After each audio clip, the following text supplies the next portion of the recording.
Good morning.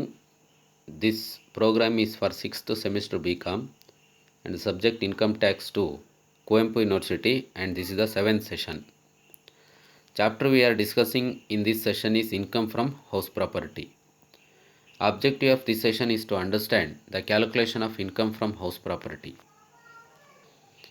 In the previous presentation we have seen problem on calculation of interest on loan for construction of house or purchase of house.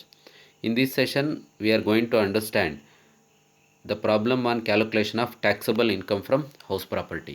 ಅಂದರೆ previous ಸೆಷನಲ್ಲಿ ನಾವು income from house property calculation ಮಾಡಬೇಕಾದ್ರೆ ಡಿಡಕ್ಷನ್ಸಲ್ಲಿ interest on loan ಹೇಗೆ calculation ಮಾಡೋದಂತ ನೋಡಿದ್ದೀವಿ. ಸಪರೇಟಾಗಿ interest on loan calculation ಮೇಲೆ ಒಂದು ಪ್ರಾಬ್ಲಮ್ ಸಾಲ್ವ್ ಮಾಡಿದ್ದೀವಿ. ಈ ಸೆಷನಲ್ಲಿ complete taxable income from house property calculation ಹೇಗೆ ಅಂತ ನೋಡೋಣ. So look at this. This is the problem. Compute taxable income from house property from the following particulars. ಇದು August September 2020ಯಲ್ಲಿ Kuvempu ಯೂನಿವರ್ಸಿಟಿಯಲ್ಲಿ ಕೇಳಿರುವಂಥ ಎಕ್ಸಾಮ್ನಲ್ಲಿ ಕೇಳಿರುವಂಥ problem ಇದು.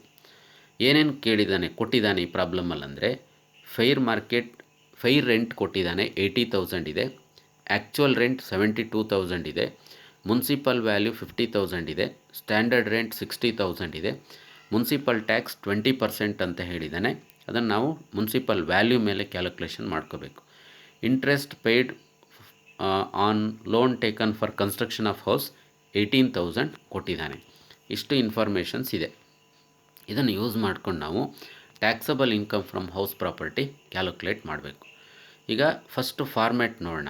ಫಾರ್ಮ್ಯಾಟು ಆಲ್ರೆಡಿ ನಿಮಗೆ explain ಮಾಡಿದ್ದೀನಿ. Content same ಇರುತ್ತೆ. ವ್ಯಾಲ್ಯೂಸನ್ನು ಈ ಪ್ರಾಬ್ಲಮಲ್ಲಿ ಏನಿದೆ ಅದನ್ನು ತೊಗೊಂಡು ಸಾಲ್ವ್ ಮಾಡಬೇಕು ನಾವು. First look at the title, computation of taxable income from house property. ಅಂದರೆ ಇದು ಲೆಟ್ಔಟ್ ಪ್ರಾಪರ್ಟಿ LOP ಅಂತ ಕೊಟ್ಟಿದ್ದೀನಿ. ಸೆಲ್ಫ್ ಆಕ್ಯುಪೈಡ್ ಆದರೆ ಕ್ಲಿಯರಾಗಿ ಹೇಳಿರ್ತಾನೆ ಸೆಲ್ಫ್ ಆಕ್ಯುಪೈಡ್ ಅಂತ. ಇಲ್ಲಿ ಏನು ಕೊಡಲಿಲ್ಲ ಅಂದರೆ ಲೆಟ್ಔಟ್ ಪ್ರಾಪರ್ಟಿ ಅಂತ ತೊಗೊಳ್ಳಿ.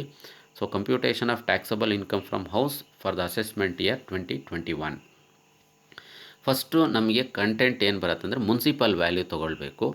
ಈ ಪ್ರಾಬ್ಲಮಲ್ಲಿ ಮುನ್ಸಿಪಲ್ ವ್ಯಾಲ್ಯೂ ನೋಡಿ, ಥರ್ಡ್ ಟ್ರಾನ್ಸಾಕ್ಷನ್ 50,000 ಕೊಟ್ಟಿದ್ದಾನೆ, 50,000 ತೊಗೊಂಡಿದ್ದೀನಿ. Next fire rent first entry 80,000 ಇದೆ, 80,000 ತೊಗೊಳ್ಳಿ. ಈಗ municipal value fire rent compare ಮಾಡಿ, ವಿಚ್ ಅವರ್ ಈಸ್ ಹೈಯೆಸ್ಟ್. ಯಾವುದು ಹೈಯೆಸ್ಟ್ ವ್ಯಾಲ್ಯೂ ಇದೆ? 80,000 ಇದೆ. ಸೊ ಅದನ್ನು ಕನ್ಸಿಡರ್ ಮಾಡಿ. That 80,000 is now taken as notional rent. Next standard rent ತೊಗೊಳ್ಬೇಕು. ಪ್ರಾಬ್ಲಮಲ್ಲಿ ಸ್ಟ್ಯಾಂಡರ್ಡ್ ರೆಂಟ್ 60,000 ಕೊಟ್ಟಿದ್ದಾನೆ, ಎಗೈನ್ 60,000 ತೊಗೊಳ್ಳಿ. ಈಗ ಕಂಪೇರ್ ಮಾಡಿ, notional rent 80,000, standard rent 60,000. Whichever is least. ಇದೆರಡರಲ್ಲಿ ಯಾವುದು ಲೀಸ್ಟು? 60,000 ಲೀಸ್ಟ್ ಇದೆ. ಅದನ್ನು ಎಗೈನ್ ಕನ್ಸಿಡರ್ ಮಾಡಿ, ಅದಕ್ಕೆ ಎಕ್ಸ್ಪೆಕ್ಟೆಡ್ ರೆಂಟ್ ಅಂತ ತೊಗೊಳ್ಳಿ. ನೆಕ್ಸ್ಟು ಆ್ಯನ್ಯುವಲ್ ರೆಂಟ್ ತೊಗೊಳ್ಬೇಕು. ಆ್ಯನ್ಯುವಲ್ ರೆಂಟ್ ಅಂದರೆ actual rent minus unrealised rent ಅಂತ ಬರುತ್ತೆ. ಈಗ ಈ ಪ್ರಾಬ್ಲಮಲ್ಲಿ ಆ್ಯಕ್ಚುಯಲ್ ರೆಂಟ್ 72,000 ಕೊಟ್ಟಿದ್ದಾನೆ. ಅದು complete previous year 12 months rent, ಅದು 72,000. ಅನ್ರಿಯಲೈಸ್ಡ್ ರೆಂಟ್ ಈ ಪ್ರಾಬ್ಲಮಲ್ಲಿ ಕೊಟ್ಟಿಲ್ಲ, ಹಾಗಾಗಿ 0 ಅಂತ ತೊಗೊಂಡಿದ್ದೀನಿ. ಅಲ್ಲಿಗೆ 72,000 ಆಗುತ್ತೆ. ಎಗೈನ್ ಈಗ ಎಕ್ಸ್ಪೆಕ್ಟೆಡ್ ರೆಂಟ್ 60,000, ಆಮೇಲೆ annual rent 72,000. Whichever is highest. ಪುನಃ ಹೈಯೆಸ್ಟ್ ತೊಗೊಳ್ಳಿ, 72,000 ಈಸ್ ಹೈಯೆಸ್ಟ್. ನೋಡಿ, first notional rent whichever is highest, expected ರೆಂಟಿಗೆ whichever is low, again whichever is high ಅಂತ ಬರುತ್ತೆ.